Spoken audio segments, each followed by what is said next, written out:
ঝামেলা করে মীমাংসা করা যাবে না। শুনে নাও, আমাদের দেশে বিখ্যাত একজন নবী রয়েছে, তিনি রাসূল, নবী প্লাস সাথে সাথে তিনি রাসূল পর্যন্ত। ওই নবী রাসূল হযরত দাউদ নবী আলাইহিস সালামের কাছে গেলে উনি ন্যায্য বিচার করে দেবেন। ওরে সুলাইমান, তোমার আব্বার কাছে বাচ্চাটা নিয়ে যখন আমরা দুজনেই হাজির হয়ে গেলাম, শুনে নাও, মেয়েটা অভিনয় করে কান্না করেছিল। ওই কান্না করার কারণে রে বাবা, তোমার আব্বা মেয়েটার কাছে ন্যায্য বিচার করে দিতে পারে না, আমার বাচ্চার পাওনা করে দিয়েছে। তাই কিয়ামতের ময়দানে তোমার আব্বার বিরুদ্ধে আমি বিচার দিব বলেছি। সুলাইমান মেয়েটার হাত ওখানে ধরে বলেছিল, মা, আমি তোমার হাত ওখানে জড়ি করে বলি রে মা, তুমি কিয়ামতের ময়দানে আব্বার বিরুদ্ধে বিচার দিবা না। শুনে নাও, আমি যদি আব্বাকে গিয়ে দিতে পারি, যদি বলি আব্বা যান, এই বিচারটা চিন্তা ভাবনা করে দেন, বলুন আপনারা রাজি আছেন কিনা? যে মেয়েটা কাঁদতে কাঁদতে যাচ্ছিল, মেয়েটা ডাক দিয়ে বলেছিল, সুলাইমান, তুমি নিয়ে গিয়ে তোমার আব্বা যদি আবার বিচার করে দেয় আমি মেনে নেব। আর যে মেয়েটা হাসতে হাসতে যাচ্ছিল, সে বলল, সুলাইমান, তোমার আব্বার কাছে একবার কেন 100 বার যদি নিয়ে যাও, আমি ওই বাচ্চাটার মা হয়ে বলছি, শুনে নাও, আমি 100 বারই তোমার আব্বার বিচারটা মেনে নেব। ও জানে যে নবীরা জবান দিয়ে যেটা বের করে সেটা আর দ্বিতীয়বার উল্টাবে না। নবী আমার যখন প্রাপ্য করে দিয়েছে, এই বাচ্চা আমারই হবে। সুলাইমান আলাইহিস সালাম মেয়ে দুটোর হাত দুখানা ধরে টানতে টানতে সুলাইমান নবী আলাইহিস সালাম তার আব্বা দরবারের দিকে নিয়ে যাচ্ছে। রাস্তা দিয়ে বাপ যে মেয়ে দুটো বিচার নিয়ে যাচ্ছিল, ফিরে তারা আবার দেখছে ঘুরে আসছে। দাউদ নবী আলাইহিস সালাম তিনি চিন্তা করেন, ব্যাপারটা কি আমার ছেলে এইভাবে আবার ওই মেয়ে দুটোর হাত ওখানে ধরে টেনে নিয়ে আসছে কেন? নবী রাসূলরা তো বাপজাত, তারা গায়বের খবর জানে না। জানে কথা বলে? নবী রাসূলরা গায়বের খবর জানে না। একমাত্র আসমান জমিনের ভিতরে গায়বের খবর আমার আল্লাহ জানেন। বলুন আলহামদুলিল্লাহ। কিন্তু এক শ্রেণীর মানুষ তারাও বাপজি দাবি করতে লেগেছে যে গায়বের খবর নবীরাও জানে। এটা মানা যাবে না। এটা অনেক জায়গা রয়েছে নবীরা গায়বের খবর রাসূলরা জানে না। হ্যাঁ, নবী রাসূলরা গায়বের অদৃশ্যের খবর অতটাই দিতে পারতেন যতটা মহান রব্বুল আলামিন তার ফেরেশতা জিবরিল আলাইহিস সালামের মারফতে নবী রাসূলদেরকে জানিয়েছিলেন, তার বাইরে নয়। ও যতটা জানেন ততটাই বলতে পারতেন। তো নবী দাউদ নবী চিন্তা করছেন, আমি তো জানি না কেন আমার ছেলে ঘুরে নিয়ে আসছে। সুলাইমান আলাইহিস সালাম উনি মনে মনে চিন্তা করছেন, গিয়ে যদি বলি, আব্বা, আপনি যে মেয়ে দুটোর বিচার করেছেন এই বিচারটা ভুল হয়েছে আপনার করা, তাহলে তো আমার আব্বার সম্মানের হানি হবে না। আমি ওইভাবে ডাইরেক্ট ওই কথা বলবো না। হযরতে সুলাইমান আলাইহিস সালাম দাউদ নবী আলাইহিস সালামের দরবারে গিয়ে হাত ওখানা জড়ো করে বলেছিল, ওগো আব্বা জান, আপনি মেয়ে দুটোর বিচার করে দিয়েছেন? বলে, হ্যাঁ বাবা। সুলাইমান ডাক দিয়ে বলেছিলেন, আব্বা, আপনি বিচার করেছেন, বিচারটা আপনি উত্তর করে নেন, আপনি ফিরিয়ে নেন। ওগো আব্বা জান, আপনি দ্বিতীয়বার চিন্তা ভাবনা করে একটু বিচারটা করুন। সুলাইমান আলাইহিস সালামের ছোট্ট বাচ্চা ছিল, মুখ থেকে কথা শুনে দাউদ নবী আলাইহিস সালাম উনি মনে মনে চিন্তা করেছেন, ওগো মাওলা, আমি তো দ্বিতীয়বার বিচার কি করব আমার ব্রেনে নিয়ে আসতে পারছি না। আমার সুলাইমান যখন এই মেয়ে দুটোকে ধরে নিয়ে এসেছে, আমার মনে হয় আমার সুলাইমানই হয়তো এই বিচারটা উনি ন্যায্য সঠিক করে দিবে। দেখি দিনে আমার সুলাইমান বিচারটা সঠিকভাবে করতে পারে কিনা। দাউদ নবী আলাইহিস সালাম ডাক দিয়ে বলছেন, ওগো বাবা সুলাইমান, তুমি যখন এই মেয়ে দুটোকে যখন ঘুরিয়ে নিয়ে এসেছো, শুনে না, আমি আমার বিচারটা আমি ঘুরে নিয়েছি। হে সুলাইমান, আমি তোমার আব্বা দাউদ নবী আলাইহিস সালাম, আমি তোমাকে হুকুম দিলাম, তুমি মেয়ে দুটোর বিচার ন্যায্য করে তুমি দেখিয়ে দাও। সুলাইমান আলাইহিস সালাম তিনি মুচকি হাসছেন আর বলছেন, আব্বা, আপনি করবেন না? বলে না বাবা, তুমি করো, আমি তোমাকে তো হুকুম করছি। সুলাইমান মেয়ে দুটোর দিকে লক্ষ্য করে বলেছিলেন, ওগো মা, আমি যদি বিচারটা করি, বলো তোমরা বিচারটা মানবে কিনা? তারা দুজনাই চিৎকার করে বলেছিল, সুলাইমান, তোমার বিচার কেন মানবো না? যে মেয়েটা কাঁদতে কাঁদতে যাচ্ছিল, সে ভাবলো যদি সুলাইমান আমার করে দেয় বাচ্চাটা, তাহলে আমার বুকটা ভরে যাবে। আর যেই মেয়েটা হাসতে হাসতে যাচ্ছিল সে চিন্তা করছে ওর বাপ যে বিচার করেছে তার বাইরে তার ছেলে যাবে না, মনে হয় সুলাইমানও বিচার করে এই বাচ্চা রায় আমার দিকে পেশ করবে। সুলাইমান আলাইহিস সালাম বাচ্চাটা মেয়ের কোল থেকে নিলেন, বলে মা বাচ্চাটা দেখ। দাউদ আলাইহিস সালাম তিনি বসে বসে দেখছেন, যেমন আমাদের সভাপতি সাহেব বসে আছে এইভাবে বসে বসে দাউদ নবী দেখছেন বাচ্চা ছেলে সুলাইমান কিভাবে বিচার করে। সুলাইমান বাচ্চাটা হাতে করে নিয়ে ওনার আব্বার কাছে বলছেন, আব্বা যান বাচ্চাটাকে একটু ধরো।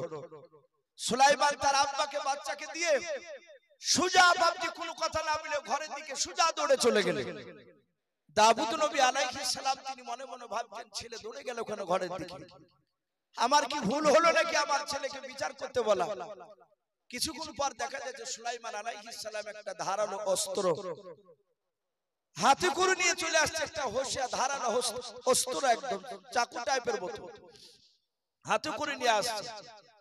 দাউদ নবী চিন্তা করছেন আমার সুলাইমান বিচার মনে হয় ভুল করে ফেলবে, আমি বিচার করতে দিয়েছি যদি এই বাচ্চাটাকে যদি আমার সুলাইমান জবাই করে দেয় তাহলে এটা তো চরম অন্যায় হয়ে যাবে, আমার ছেলে সুলাইমান হয়তো কিয়ামতের ময়দানে জান্নাত দিতে পারবে না।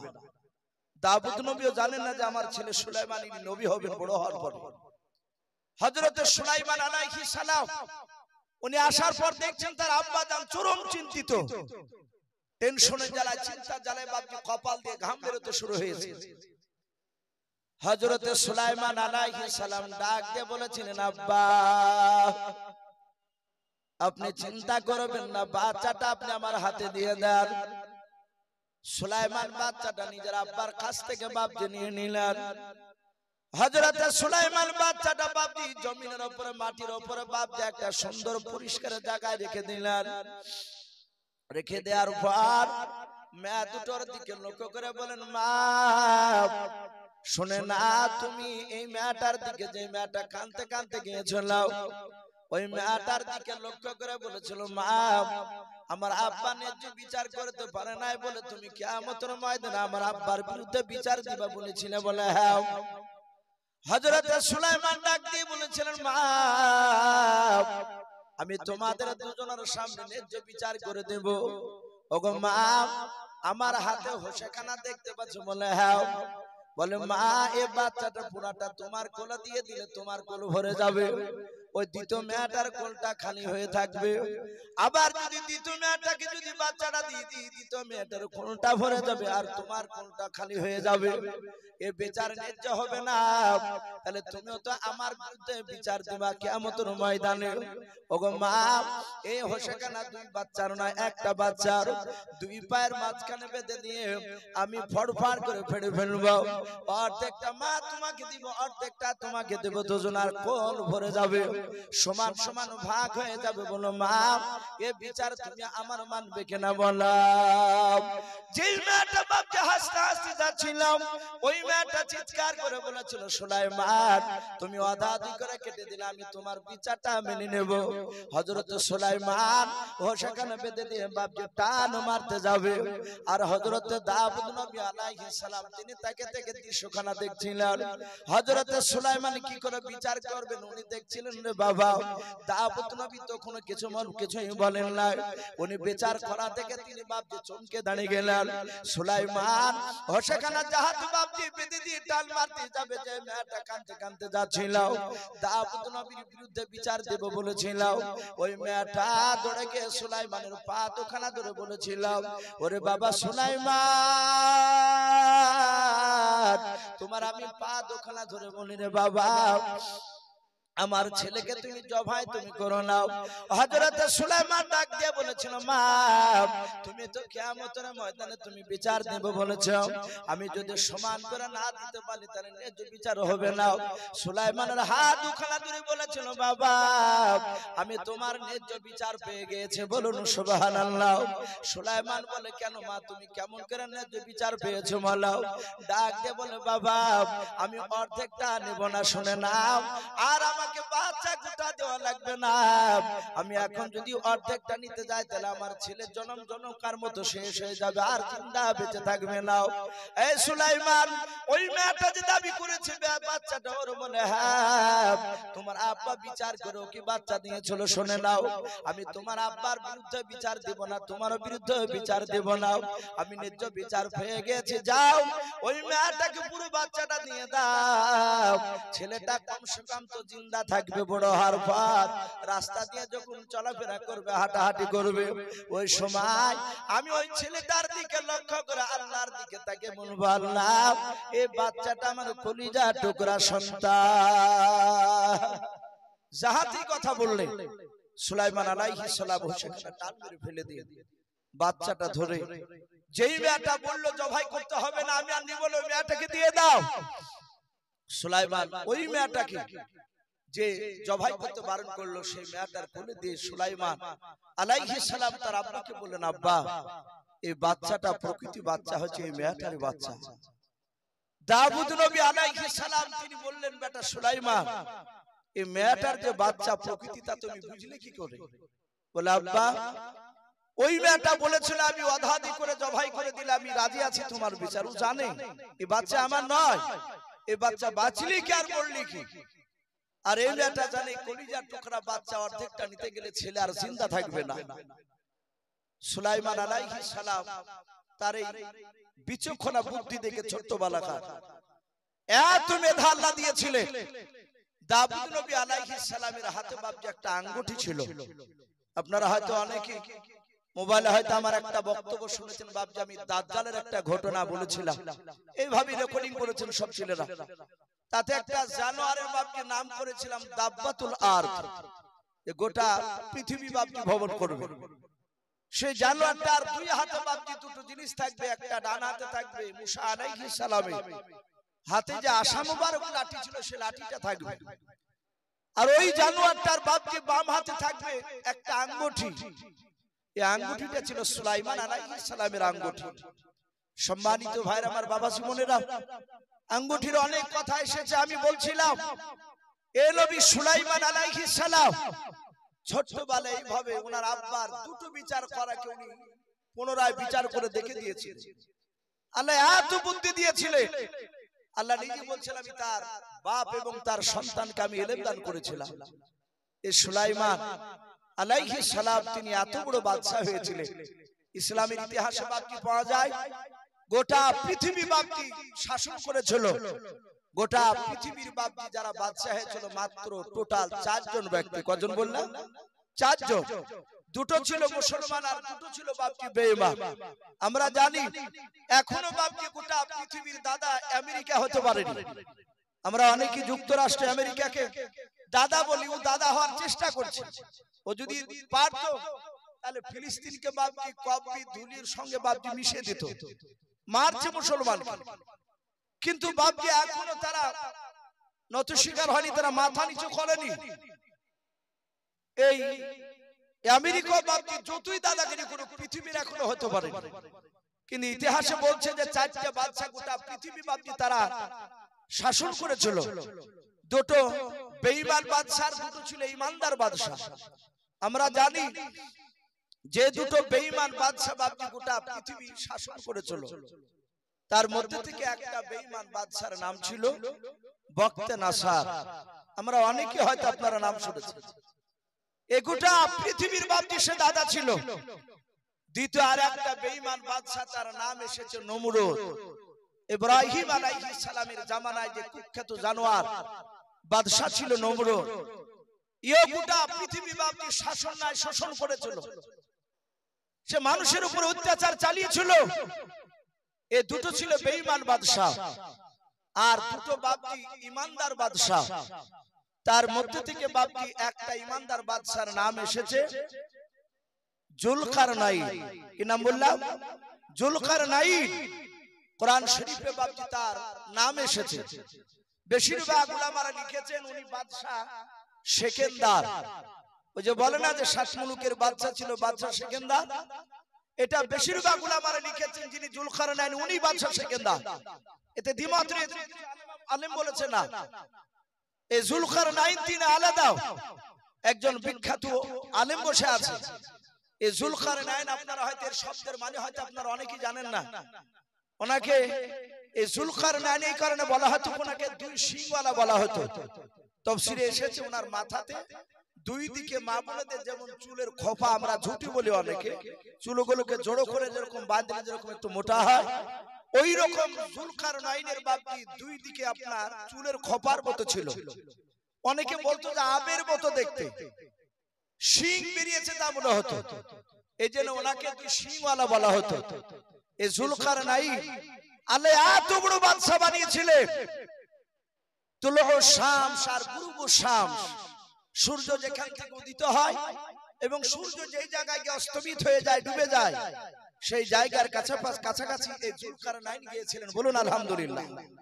শুধু তাই নয়, আমরা শুনেছি ইয়াজুজ মাজুজ বলে একটা দল কিয়ামতের আগে বেরিয়ে আসবে। কথা সত্য না মিথ্যা একটু বলেন বাপ? কথা সত্য। এই জুলকারনাইন এরা চরম অত্যাচার করেছিল সেই সময়।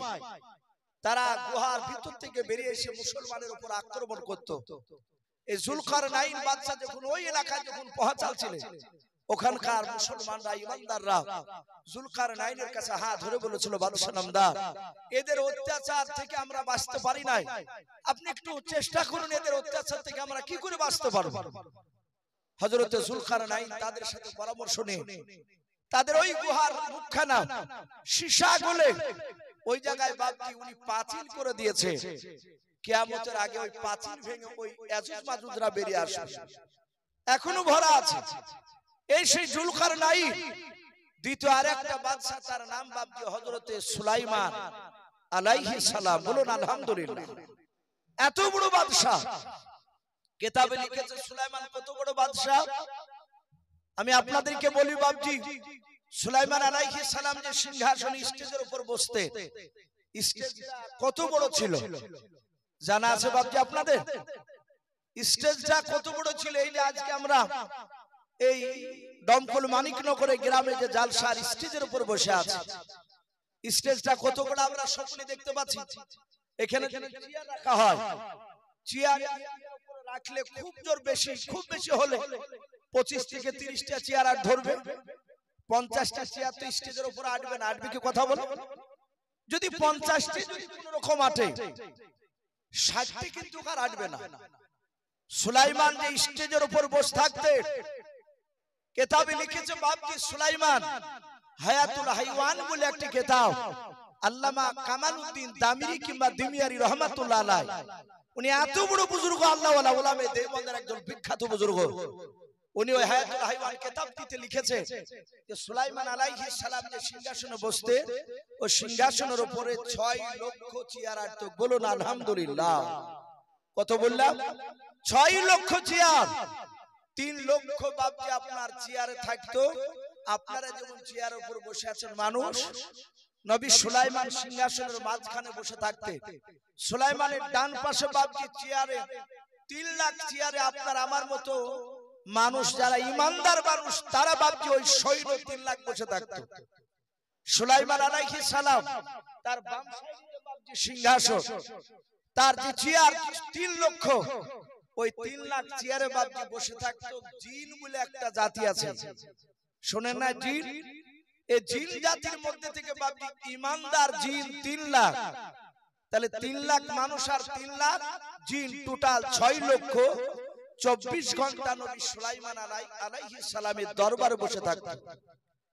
নবী সুলাইমান আলাইহিস সালাম তিনি বসে থাকতেন, ওনার মাথার উপরে বাপজি সূর্যের তাপকে আড়াল করার কারণে কয়েক লক্ষ পাখি আল্লাহ তার তাবে করে দিয়েছিলেন। তারা ডানাতে ডানা মিলে বাপজি সুলাইমানের সিংহাসন উপরে ঘেরাও করে নিয়ে তারা ওখানে উড়ে দাঁড়িয়ে থাকতেন। শুধু তাই নয়, আল্লাহ বলছেন আমি সুলাইমানকে এত হিকমত, এত বাদশা দান করেছিলাম, এত শক্তি দিয়েছিলাম যে সুলাইমান আলাইহিস সালাম উনি সিংহাসনে বাপজি চেপে বাতাসের সাহায্যে বাতাসকে সুলাইমানের তাবে করে দিয়েছিলেন আল্লাহ। বলুন সুবহানাল্লাহ। ওই বাতাসের সাহায্যে সুলাইমান সিংহাসনকে নিয়ে বাপজি আকাশ পথে বাপজি তিনি উড়ে যাতায়াত করতেন। সুলাইমান আলাইহিস সালাম উনি জমিন থেকে আকাশ পথে কতটা উপর দিয়ে বাপজি উড়ে যেতে। আমরা জাহাজ দুই রকমের দেখতে পাই, একটা হাওয়াই জাহাজ আর একটা হেলিকপ্টার বলি না আমরা। একটা হেলিকপ্টার দেখা যায় এমন ভাবে গুড়গুড় করে শব্দ করে যায়, মনে হয় যে দুতলা ছাদের উপর উঠে দুইখান বাস জোড়া দিয়ে গুতা মারলে মনে হয় যে ওই হেলিকপ্টারে ঠেকে যাবে। তো সুলাইমান আলাইহিস সালাম তিনি কত দূর দিয়ে যেতে, কিতাবে লিখেছে যে 1350 কিলোমিটার উপর দিয়ে তিনি আকাশ পথে পাড়ি দিয়ে উড়ে বেড়াতেন। বলুন আলহামদুলিল্লাহ। 1350 কিলোমিটার রাস্তা এটার টুক নয়। আল্লাহ বলছেন এত ক্ষমতা দিয়েছিলাম সুলাইমান আলাইহিস সালাম, উনি অপর থেকে বাপজি জমিনের দিকে তাকালে জমিনে পিঁপড়া চলাফেরা করছে, সুলাইমান কত দূর থেকে দেখতে পারতেন। বলুন আলহামদুলিল্লাহ। সম্মানিত ভাইরা আমার, বাবাজি বোনেরা, এই নবী সুলাইমান আলাইহিস সালাম উনি সিংহাসনে বাপজি বসে আছে। হঠাৎ করে সুলাইমান আলাইহিস সালাম তিনি ভ্রমণ করতে যাবেন, ঘুরতে যাবেন। তাই উনি বলে ওয়াহশিরা লি সুলাইমান জুনুদুহু মিনাল জিন্নি ওয়াল ইনসি ওয়াত তায়রি ফাহুম ইউজাউন। সুলাইমান আলাইহিস সালাম বাবা জিন আর পাখি আর মানুষদের দিকে লক্ষ্য করে ডাক দিয়ে বলেছিলেন, বলো তোমরা আমার সঙ্গে ভ্রমণ করতে যাবে কিনা একটুখানি বলো। সুলাইমান আলাইহিস সালামের বাবা জিন আর মানুষ আর পাখিরা সবাই কথা শোনার পর ডাক দিয়ে বলেছেন, ওগো নবী সুলাইমান, আপনি যেই দিকে নিয়ে যাবেন সেই দিকে আমরাও যেতে রাজি আছি। আল্লাহর নবী সুলাইমান আলাইহিস সালাম বাতাসকে ইশারা করে বাপজি বিরাট বড় সিংহাসন নিয়ে বাবা আকাশ পথে উঠতে শুরু করে দিলেন।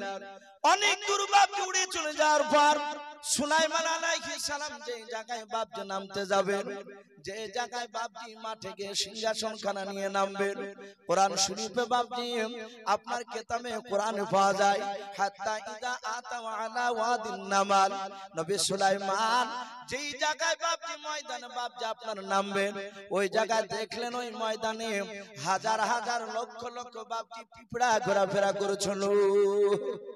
ওই দূর থেকে সুলাইমান আলাইহিস সালাম দেখছে, যেই ময়দানে নামলেন সেই ময়দানে শুধু পিঁপড়া। হঠাৎ করে সুলাইমান আলাইহিস সালাম দেখলেন ওই লক্ষ লক্ষ পিঁপড়ার মধ্যে থেকে একটা পিঁপড়া হঠাৎ করে কি যেন সেই গুনগুন করে বলল, আর সব পিঁপড়া গেল।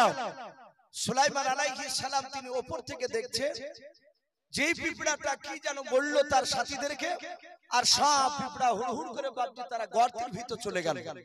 সুলাইমান আলাইহিস সালাম তিনি সিংহাসন থেকে বাপজি ওই ময়দানে নামার পরে দেখলেন কয়েক লক্ষ বাপজি পিঁপড়ার মধ্যে থেকে একটা পিঁপড়াই শুধু উপরে দাঁড়িয়ে, বাদ বাকি আর দ্বিতীয় পিঁপড়া নেই। সুলাইমান আলাইহিস সালাম কাছে যাওয়ার পর পিঁপড়াটাকে হাত দিয়ে ডান হাত দিয়ে ধরলেন। ধরার পরে সুলাইমান আলাইহিস সালাম বাম হাতের তালুতে বাপজি দিলেন। তালুতে দেওয়ার পরে ডাক দিয়ে সুলাইমান পিঁপড়ার ভাষায় সুলাইমান আলাইহিস সালাম ডাক দিয়ে বললেন, এই পিঁপড়া বল, তুই তোর প্রজাদেরকে তোর সাথীদেরকে এমন কি বললি, তারা তোর কথা শুনে তারা হুড়হুড় করে তারা গর্তে চলে গেল। পিঁপড়া সুলাইমান আলাইহিস সালামের বাপজি কথা শোনার পরে উনি আশ্চর্য হয়ে গেলেন। উনি ডাক দিয়ে বলছেন, ওগো নবী সুলাইমান, আপনি আমার কথা বলতে পারেন? সুলাইমান মুচকে হাসি দিয়ে বললেন, পিঁপড়া, আমি শুধু তোর কথা নয়, আমি পৃথিবীতে যত মাখলুকাত রয়েছে সব মাখলুকাতের কথা আমি বলতে পারি, আমি বুঝতে পারি। বলুন আলহামদুলিল্লাহ। কিতাবে এসেছে বাপজি আল্লাহ রাসূল সাল্লাল্লাহু তাআলা আলাইহি ওয়াসাল্লাম বলেন, গোটা পৃথিবীতে আদম আলাইহিস সালাম থেকে নিয়ে মুহাম্মদ সাল্লাল্লাহু আলাইহি ওয়াসাল্লাম পর্যন্ত যত নবী রাসূল আল্লাহ পাঠিয়েছেন, সব নবী রাসূলের মধ্যে থেকে মাত্র দুটো নবী রাসূল সারা পৃথিবীর মাখলুকাতের কথা বাপজি বুঝতে পারতেন এবং বলতে পারতেন। আমরা জানি আপনার আমার নবী জনাবে মুহাম্মদ রাসূলুল্লাহ, সকলে বলেন সাল্লাল্লাহু তাআলা আলাইহি ওয়াসাল্লাম। এই মুহাম্মদ সাল্লাল্লাহু আলাইহি ওয়াসাল্লাম গোটা পৃথিবীর বাপজি মাখলুকাত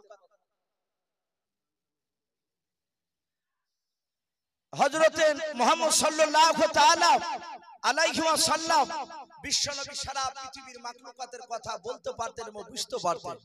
আমরা সকলেই জানি আল্লাহ রাসূল সাল্লাল্লাহু তাআলা আলাইহি ওয়াসাল্লাম যেদিন মক্কা থেকে বাপজি হিজরত করে মদিনায় চলে গিয়েছিলেন, মদিনাতে কিছুদিন থাকার পরে রাসূল সাল্লাল্লাহু আলাইহি ওয়াসাল্লাম একটা মসজিদ তৈরি করেছিলেন। ওই মদিনার মসজিদটার নাম ছিল বাপজি মসজিদে নববী। আমরা সকলেই জানি ওই মসজিদে নববীতে আল্লাহ রাসূল সাল্লাল্লাহু তাআলা আলাইহি ওয়াসাল্লাম একটা খেজুর গাছে পিঠ লাগিয়ে, রাসূল দাঁড়িয়ে গাছটায় পিঠ লাগিয়ে হিলাল দিয়ে বাপজি তিনি বক্তব্য রাখতেন। আর সেই জায়গায় আমার বিশ্বনবীর একজন সাহাবা রাসূলের এই দৃশ্য দেখে সে একটা আরামদায়ক জায়গা, তিনটা যে ধাপি বিশিষ্ট আমরা মসজিদে দেখতে পাই, যে আপনার যেটাকে মিম্বার বলা হয়, সে মিম্বার কাঠে তৈরি করে নিয়ে গিয়ে আমার বিশ্বনবীকে দিয়েছিলেন। নবী খেজুর গাছ ছেড়ে দিয়ে মিম্বারে বসে যখন বক্তব্য দিচ্ছিলেন, আর ওই সময় খেজুর গাছটা কান্না করেছিল। বলুন আলহামদুলিল্লাহ। আমার বলার উদ্দেশ্য যে মুহাম্মদ সাল্লাল্লাহু তাআলা আলাইহি ওয়াসাল্লাম সারা পৃথিবীর মাখলুকাতের কথা বুঝতে পারতেন। ভাই, যেহেতু রাত্রি প্রায় 12টা বাজতে চললো, আর আমার পরও আরো বক্তা রয়েছে, আর প্রায় জায়গাতে বাপজি 12টার পর লোক আর থাকে না। যেহেতু আমরা একজন বিদেশি মেহমান, অনেক দূর থেকে বাপজি সে আসাম থেকে নিয়ে এসেছি।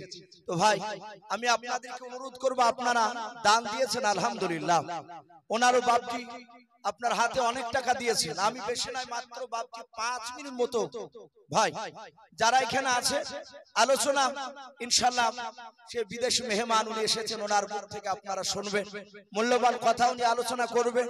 ভাই, আমি আপনাদেরকে একটু দেখতে চাই, এখানে অনেক বাপজি ভাই রয়েছেন। ভাই, আমি বেশি নয়, মাত্র বাপজি 500 খান করে টাকা মাত্র 5 জন ব্যক্তিকে ভাই এখানে আপনারা দিয়েছেন। অনেকেই আপনারা শেখ সাহেবের হাতে আপনারা দান দিয়েছেন।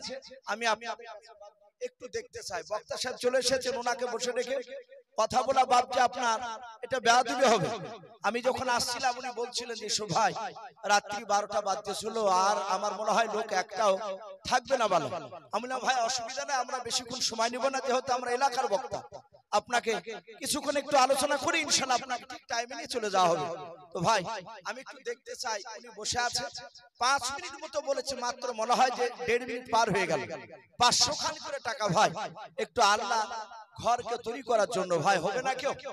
একটু হাত তুলে একটু ঝটঝট করে বলি ভাই, কাছে না থাকলে বলবেন যে 1 মাসে দিব ইনশাআল্লাহ মসজিদ বানানোর জন্য। নবীজি বলেছে মান বানা লিল্লাহি মাসজিদান বানালাহু লাহু বাইতান ফিল জান্নাহ। নবী বলেছেন যারা মসজিদে টাকা দান করলো তাদের জন্য আল্লাহ রাব্বুল আলামিন জান্নাতে একটা ঘর তৈরি করবেন। বলুন আলহামদুলিল্লাহ। ভাই আসি, একটা ভয় হবে না ভাই, 500 খান টাকা। আমি শুনলাম যে আপনারা মুশাররফ সাহেব হুজুরকে আপনারা খুব ভালোবাসেন, ওনাকে মানুষ টাকা দেয়। আসি ভাই, মাত্র 500 খান টাকা, বেশি নয়, যার শেষ ভালো তার সব ভালো। একটু আসি, একটু আসি ভাই, যদি থাকেন কোন আল্লাহর বান্দা শেষের বেলা 500 খান করে টাকা ভাই পাহাড় না। আমি বেশি নয়, আমি আপনাদের কাছে বেশি চাইছি না, যেহেতু আপনারা দিয়েছেন অনেকে। সুবহানাল্লাহ বলেন, নারে তাকবীর। একজন বেনামিতে ভাই উনি বলছেন আমি 1000 টাকার দাতা। বলুন মারহাবা। আল্লাহ তার 1000 টাকা দানকে আল্লাহ কবুল করুন। এ দেখেন আরেকজন ভাই আমার 500 টাকা দিলেন। ভাই আলিমু মিজাতি সুদূর আল্লাহ, আল্লাহ সকলের অন্তর উনি জানেন, উনি সবকিছু দেখতে পাচ্ছেন। ভাই দুজন হয়েছেন, একজন 1000 টাকা আর একজন 500 টাকা। ভাই আমি 5 জনাকে দেখতে চেয়েছি জি, আর মাত্র 3 জনা ভাই একটু আসুন। 5টা মিনিট আপনাদেরকে ভাই একটু কষ্ট দিব, একটু আসি, বেশি না, আর কি হবে না ভাই। ইমানদার কলা গাছের মতো ভাই, কলা গাছকে যত কাটা যাবে কলা গাছ তত বের হয়, মোচা ছাড়ে। ইমানদার একবার দিয়ে বাপজি শেষ হয় না। একটু আসি, মাশাআল্লাহ বলেন, নারে তাকবীর। এই সাজাবুল নামে দেখো বান্দা কোথায় যে ছিলাও, আল্লাহ নাম শুনে দেখো 500 টাকা দিলাম। 500 টাকা বলে মনে করিও না হেলাম, নেকের খাতায় মনে লিখিও গো মেলাম। যে আশাতে যে নিয়াতে করিয়াছে দান, দানকে কবুল করো তুমি সুবহানাল্লাহুম্মা আমিন। ভাই আমি ছেড়ে দেব ভাই, এ দেখেন 3 জনা 4 জনা হলো নাকি ভাই, আর একটা আসুন ভাই, আর একটা এসে আমি ছেড়ে দেব ইনশাআল্লাহ। আমি 5 জনের কাছে ভাই একটু দেখতে চেয়েছি জি, দেরি না করে একটু তাড়াতাড়ি আসি ভাই, আর কি হবে না ভাই। প্রধান বক্তা চলে এসেছেন ভাই, আপনারা তাকিয়ে আছেন যে আসাম থেকে ভাই কি আলোচনা করে, একটু শুনবো জি। মাশাআল্লাহ ভাই আমি আপনাদেরকে অনুরোধ করব, আমাকে দিয়ে শেষ নয়, উনি মুসাফির সুদূর আসাম থেকে এসেছে। শিশির বেলায় ভাই যারা বাকি আছে, মা বোনরা বেশ একটু আড়ালে তারা আছে, আমি অনুরোধ করব বাপজি ভাই মা বোনদেরকে আপনারা সকলে আপনারা শিশির বেলায় ওনার হাতে দিবে। আর কমিটি ভাইদেরকে বলবো ভাই আপনারা মা বোনদের কাছে একটা রোমান নিয়ে যাবে, বাপজি ভাইদের কাছে একটু রোমান নিয়ে যাবে। অনেক মানুষ 50 টাকা 10 টাকা লজ্জায় নিয়ে আসতে পারে না, হরকতে বরকত হয়। 50-100 টাকা 10 টাকা করে দিয়ে দেখা যায় পুটলাতে, ওতে প্রায় 1000-4-5 টাকা হয়ে যায়। আমি কমিটি ভাইদেরকে বলবো ভাই আপনারা সময় মতো সেভাবে চাদর নিয়ে বাপজি ভাইদের কাছে যাবেন, ইনশাআল্লাহ দিবে। ভাই আমি আর লম্বা চড়া করবো না, বক্তা নিয়ে এসে বসা মানি আর সভাপতি সাহেবকে বলা লাগবে না, তার মানে বুঝে নিতে হবে যে বক্তাকে তাকে একটু সময় দিতে হবে। ভাই উনি মেহমান, যদি এখানে লোক না থাকে তাহলে কি আমাদেরই বদনাম করবে যে মুর্শিদাবাদের লোক হয় না, এই কথা বলবো। তো ভাই যাই হোক, আমি বেশ কিছু কথা আপনাদের কাছে, আমি দিনের দাওয়াত সম্পর্কে একটু কথা তুলে ধরেছিলাম। সুলাইমানে দাঁড়াতে বাপজি একটা পাখিকে দিয়ে বিলকিস রানীর কাছে কলমার দাওয়াত পৌঁছাচ্ছিলেন। তো ভাই আমি প্রতিটা বাপজি ভাইকে বলবো যে আমাদের বক্তব্য শোনার বলার সারমর্ম হচ্ছে আমরা 5 ওয়াক্ত নামাজ পড়বো, বলুন ইনশাআল্লাহ। যাদের বাপ মা বাপজি বেঁচে নাই তারা তো হতভাগা, যাদের বাপ মা বেঁচে আছে আমরা বাপ মার খিদমত করবো, বলুন ইনশাআল্লাহ। ভাই আমরা অনেকে আছি, অনেক বাপজি ভাইরা তাদের সন্তানরা আছে অথচ ভাত পায় না, কাঁদে যে আমার বেটা তো ভাত দেয় না, অথচ সেই লোকটা তার সন্তানরা দেখা যাচ্ছে সে কপালে ঘটা ফেলে দিয়েছে নামাজ পড়ি, ও নামাজ পড়ে কাজে লাগবে না। ভাই বাপ মাকে যদি খিদমত না করে, সে আলেম হন আর সে হাজি হন আর মাস্টার যেই হন না কেন, তা আমি হাতে পায়ে ধরে বলবো ভাই যাদের বাপ মা বেঁচে আছেন তারা ভাগ্যবান, বাপ মার খিদমত করবে, তার সাথে হাতে আল্লাহর কাজ করবেন ইনশাআল্লাহ। মাশাআল্লাহ, যাক মাশাআল্লাহ, বলে নারে তাকবীর। ভাই না দিলে একটু জোরে বলে নারে তাকবীর। মাশাআল্লাহ, কাপ্তান বলে একজন ভাই, কাপ্তান, উনি হাফ সেফটি বালিদান করেছেন মসজিদে। মাশাআল্লাহ, আল্লাহ তার হাফ সেফটি বালিকা আল্লাহ কবুল করুন, বলুন আল্লাহুম্মা আমিন। ভাই মাশাআল্লাহ, বেনাবিতে একজন মহিলা মা আমার 500 টাকা দান করেছেন, আল্লাহ তার দানকে কবুল করুন। ওগো আল্লাহ তুমি বেনামি মহিলা মায়ের ঈমানটা হযরত মা ফাতেমাতু জোহরা রাদিয়াল্লাহু তাআলা আনহার মতো ঈমান বানিয়ে দাও, বলুন আল্লাহুম্মা আমিন। ভাই তো যাই হোক, যারা দিতে বাকি আছেন ভাই আস্তে আস্তে আসবেন, আর এখানে ভাইজানের কাছে দিবেন, উনি খাতা লিখে রাখবেন। শেষের বেলায় প্রধান বক্তা সাহেব আপনাদের কাছে চাইবেন, তখন হয়তো খাতা নাম লেখা থাকলে সেই নামগুলো ঘোষণা করা হবে। অনেক মানুষ আবার নাম না করলে আবার সকালবেলায় বলে যে আমার নামটা করলো না, এগুলো হয়তো আমরা বুঝি না বলে হয়তো সব কথাগুলো বলি। ভাই যদি বলতে ভুলেও যায় ওটা কখনো বলবেন না, আপনি দান দিচ্ছেন আল্লাহর খাতায় উঠে পড়ছে ইনশাআল্লাহ। তাই আমি আর লম্বা চড়া করবো না ভাই, বলার মধ্যে ভাষার প্রতি যদি ভুল হয়ে যায় সকলে ছোট ভাই কিংবা ছোট ছেলে হিসেবে ক্ষমা করবেন, এই বলে আমার বক্তব্য শেষ করলাম। ওয়া আখিরু দাওয়ানা আনিল হামদুলিল্লাহি রাব্বিল আলামিন। আসসালামু আলাইকুম ওয়া রাহমাতুল্লাহি ওয়া বারাকাতুহু।